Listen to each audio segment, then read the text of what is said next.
नमस्कार साथियों, मैं दीपक कुमार आज फिर आया हूँ आपके सामने एक नई सोच और एक नए अनुभव के साथ। तो साथियों, आज का जो मेरा विषय है वो है सावन के महीने के ऊपर। अभी आप सबको पता है हमारा पावन महीना सावन का महीना चल रहा है, जो भगवान शिव की आराधना के साथ इसको देखा जाता है कि इस महीने में भगवान शिव की आराधना की जाए। सावन के महीने की दोस्तों अगर मैं महिमा की बात करूँ तो बहुत बड़ा विषय बन जाता है। इसके बारे में मैं नहीं बोल सकता इतना ज़्यादा।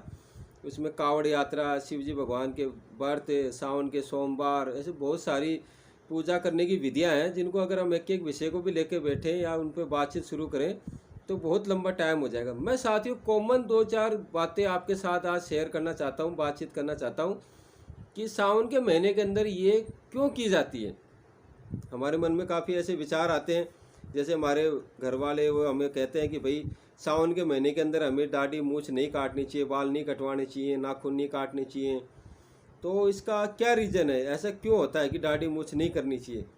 तो साथियों इसका सीधा सा जो रीज़न है वो मैं आपको बताता हूँ कि सावन के महीने के अंदर हमें पता है कि निरंतर बारिश होती रहती है, और जब हम दाढ़ी मूछ काटते हैं, बाल काटते हैं, तो गलती से अगर कोई कट हमारे लग जाए, कोई घाव अगर हो जाए उसके कारण से, और बारिश के अंदर अगर हम भीग लेते हैं, तो आपने देखा होगी पहले की कोई चोट वोट लगी रहती है उसको बारिश के पानी से हम बचाते हैं। क्यों? क्योंकि बारिश के पानी से वो घाव पक जाता है और वो क्या कहते हैं जख्म से नासूर ऐसे कुछ वो बोलते हैं, वो बन जाता है, मतलब घाव बन जाता है बड़ा। तो इसलिए ये निषेध किया गया है कि सावन के महीने के अंदर आप कम से कम दाढ़ी मूछ काटना और कटिंग करना ना करें, क्योंकि अगर गलती से कोई कट अगर लग गया तो वो बारिश का पानी अगर उसमें लग गया तो वो घाव बन जाता है। और साथियों दूसरा हमने देखा होगा कि भगवान शिव की जब हम पूजा करते हैं तो उसके अंदर आग धतूरे का प्रयोग किया जाता है। ये दो पौधे ऐसे साथियों जो हमारे किसी काम के नहीं आते हैं अगर आम तौर पे हम देखें तो। जैसे ना तो उनके कोई फल लगता है जिसको हम खास के, ना उनके कोई फूल लगता है जो विशेष काम में है, खाली शिव जी भगवान की पूजा के साथ उनको जोड़ा गया है। और सावन के महीने के अंदर ये बहुत तेज़ी से बढ़ते हैं। तो लोग क्या करते हैं कि इनको ऐसे घास फूस समझ के ऐसे उखाड़ के फेंक ना दें, इनका वंश ही ना खत्म हो जाए आग धतूरे का। इसलिए हमारे पूर्वजों ने इसको क्या किया, सावन के महीने के अंदर भगवान पूजा है। सावन के महीने में नहीं, कभी भी हम भगवान की पूजा करते हैं तो भगवान शिव के ऊपर ये चढ़ाए जाते हैं, उनकी पूजा के साथ इनको जोड़ दिया, क्योंकि इन दोनों ही पौधों के अंदर बहुत ही ज़्यादा औषधीय गुण होते हैं। कई प्रकार की बीमारियों के अंदर ये सहयोगी होते हैं।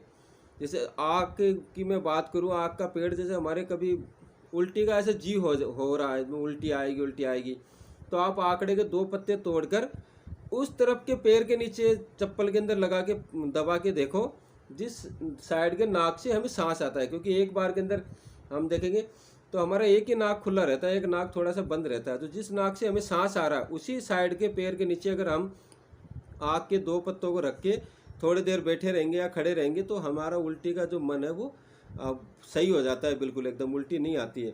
और भी बहुत सारे हैं साथियों, उसका मैं एक अलग विषय बढ़ा दूंगा। ऐसे धतूरा है, धतूरे के अंदर भी काफ़ी औषधीय गुण है, जो नॉर्मली मैं आपको एक दो ऐसे उदाहरण दे रहा हूँ। धतूरे जैसे किसी का फोड़ा फुंसी हो जाए तो धतूरे के पत्तों को बांधने से वो फोड़ा जल्दी पक के पूरा बाहर निकल जाता है और ठीक हो जाता है। और भी काफ़ी सारे गुण इन दोनों, इन्हीं औषधीय, मेरा कहने का मतलब कि इन औषधीय गुणों के कारण इन पेड़ों को आम आदमी उखाड़ के ना फेंक दे, क्योंकि सबको पता नहीं होता है कि इनमें क्या क्या औषधीय गुण है, और वेद जी सबको बता नहीं सकते जाके। तो इनको क्या किया हमारे पूर्वजों ने, भगवान शिव की भक्ति के साथ जोड़ दिया। तो लोग इनको बुखारते नहीं है, जानबूझ के खुद अपने घर के आसपास लगाते हैं ताकि भगवान शिव की उनसे पूजा आराधना की जा सके। और साथियों तीसरा रीज़न मैं आपके साथ और शेयर करना चाहूँगा, बहुत ही कॉमन विषय है। हमारे यहाँ जब नव विवाहिता शादी होती है तब दुल्हन को पहले सावन का जो पहला सावन जो आता है उनकी शादी का, उसके अंदर घर भेज देते हैं। भाई सावन महीने तक आप घर पे रहोगे, दोनों को एक साथ नहीं रखा जाता है। तो साथियों इसका भी एक ज़्यादा बड़ा कोई विशेष ऐसा रीज़न नहीं है, लेकिन बहुत ही ज़रूरी विषय है, मैं ये कहूँगा। हम सोचते हैं कि भाई ऐसा क्यों है। तो साथियों आपको पता है कि इस महीने के अंदर धूप बहुत कम निकलती है, बारिश होती है, चारों तरफ नाना प्रकार के बैक्टीरिया कीटाणु ऐसे फैल जाते हैं जो हमारे कपड़ों में बिस्तरों के अंदर भी रहते हैं, हमें पता नहीं चलता है, क्योंकि धूप के अंदर ही वो ख़त्म होते हैं, नमी के कारण बहुत सारे पैदा हो जाते हैं। अगर ऐसे समय के अंदर कोई नवविवाहिता प्रेग्नेंट हो जाती है, गर्भवती हो जाती है, और गलती से अगर कोई कीटाणु या विषाणु उसके साथ गमन कर जाता है, अंदर चला जाता है, तो उस बच्चे को, उस माँ के ऊपर बहुत बड़ी बीमारी आने का संकट होता है। और विकृति भी आ सकती है संतान के अंदर। ऐसे कई प्रकार के रीजन है जो आप और भी सर्च करके देख सकते हो, हमारे आयुर्वेद के अंदर भी इसका दे रखा है सारा।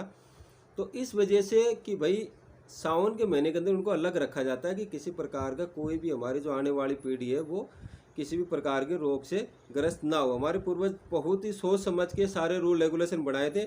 अगर हम उनके बारे में गहनता से विचार करेंगे और देखेंगे तो सबके पीछे बहुत ही कोई ना कोई वैज्ञानिक रीज़न हमें ज़रूर मिलेगा। और भी शिव आराधना के ऊपर बहुत सारी चीज़ें हैं जिनके अंदर जिनका आपको पता भी है और कोई का नहीं भी पता है, लेकिन ये 2-3 कॉमन विषय ऐसे थे जिनके बारे में हमें पता होना चाहिए कि भाई आखिर ऐसा क्यों होता है। और सावन के महीने के बारे में अगर साथ ही मैं बोलने पे आऊँगा तो बहुत बड़ा वीडियो हो जाएगा, इसलिए आज के लिए इतना ही।